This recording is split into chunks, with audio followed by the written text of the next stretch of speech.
Welcome to the Numerology and Astrology for May 13th, 2020. If you add all those numbers together, you get a 13, and if you add the 1 and the 3, you get the number 4.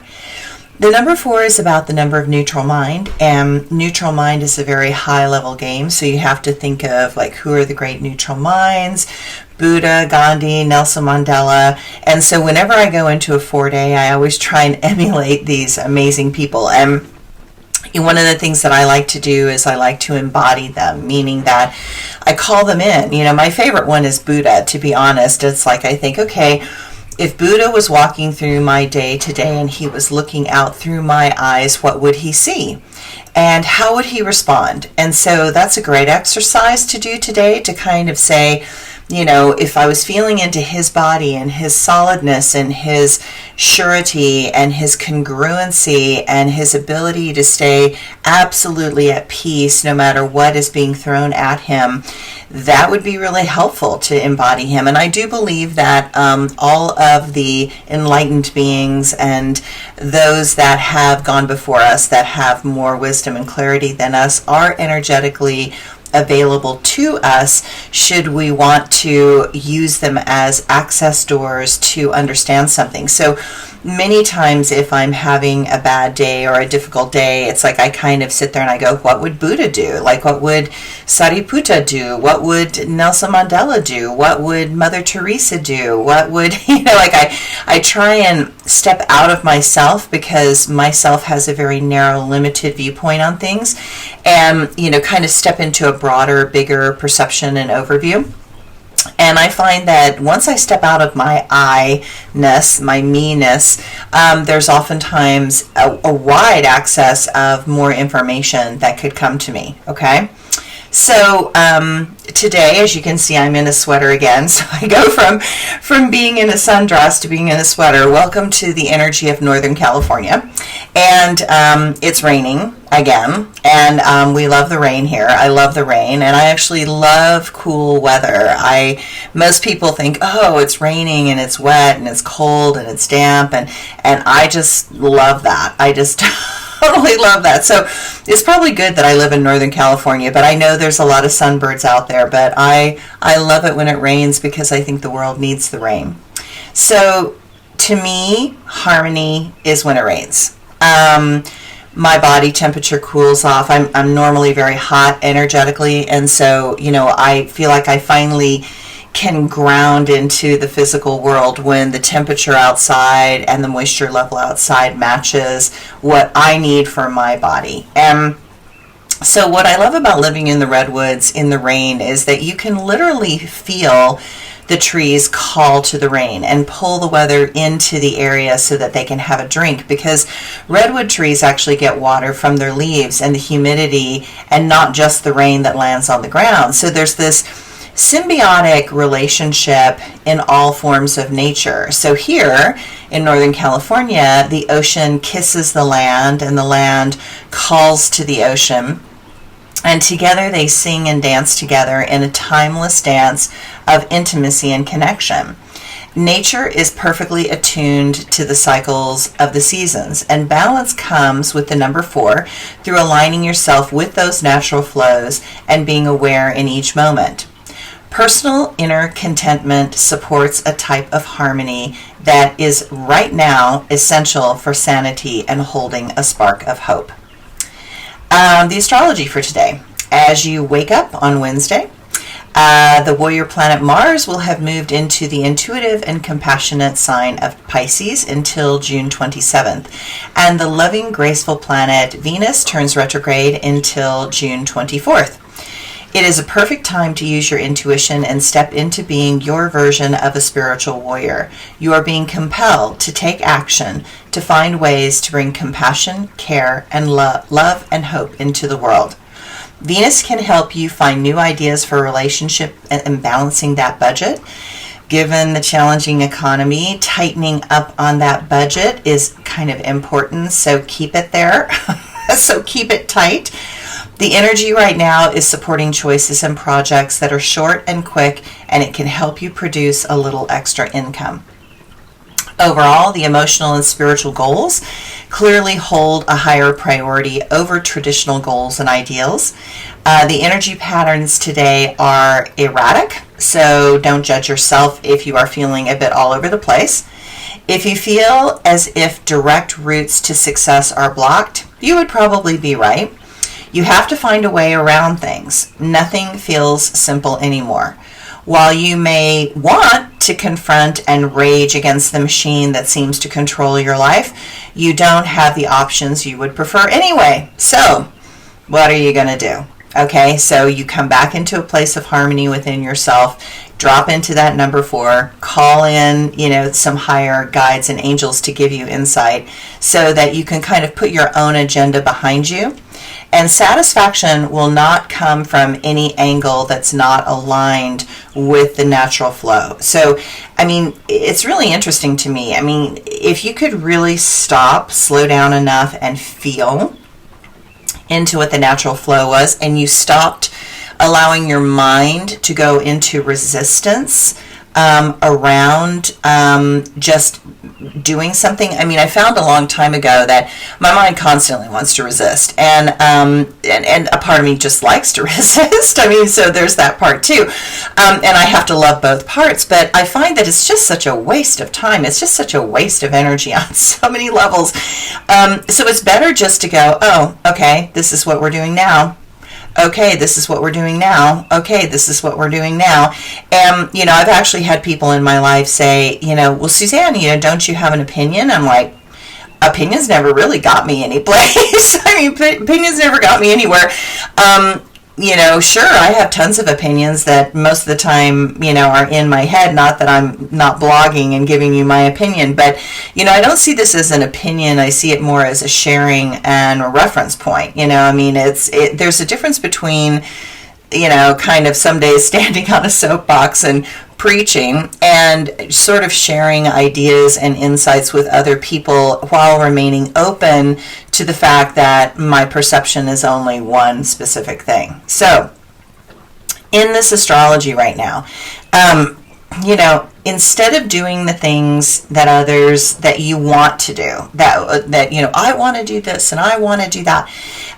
Number 1, just do what's right in front of you. Number 2, do the things that others need, because it will help to step past your wants and needs and see into the needs of others, which I think is super important right now. I think that everybody has been so, my opinion, me, like this is what I think, that, I think we really need to feel into others that are hurting and suffering and learn a little compassion and step out of this kind of anger expression that is really just about not getting your needs met like a petulant child, and instead stepping into a place of like, what does someone else need, and if they need that, is that really serving them? Because a lot of times what some people want actually doesn't serve them. Okay, so that's the other tricky edge to kind of work at, because you want to give people what they want, but does it really serve them in the highest realm? Probably not most of the time. So then it's another issue altogether. Okay, so simply expect many things to shift around and change over the next few days and few weeks, because so much is going retrograde. Do not make any big decisions for the next few months. There is a lot of review and reflection that it will be needed over the next 6 months. So stay calm. Know that you are built for this moment. Many unhealthy habits will be laid to rest during all these retrogrades. So, to me, it's like just already after 2 months of being in quarantine, have you noticed that your diet is improved? Like, all of a sudden you don't have access to certain things like your fast food and your little fixes. And so notice that, you maybe have gotten healthier and you're making fresh baked cakes rather than eating a croissant, or there's other things going on here. So I think that's healthy. I think that's healthy. Many will be feeling headstrong, irritable, and driven today to relieve that inner and outer tension. Your mood could derail your inner sanity and peace. Do not let it. Love feels quirky right now, and there's a strange pull to do things that are not always healthy. So remember, you have a choice in all moments. All right, my quote for today. Because we live in a world of duality, you are either pulled or pushed by the duality of the external world, or you are working to become unified with the duality in your inner world. Once you are unified and loving all parts of your own light and darkness, the drama that continuously unfolds in the external world will seem less critical. I feel like I need to say that whole thing again. Okay. Whoa, sometimes I get very verbose. Sorry about that. So, because we live in a world of duality, you are either pulled or pushed by the duality in the external world, or you are working to become unified with the duality in your internal world.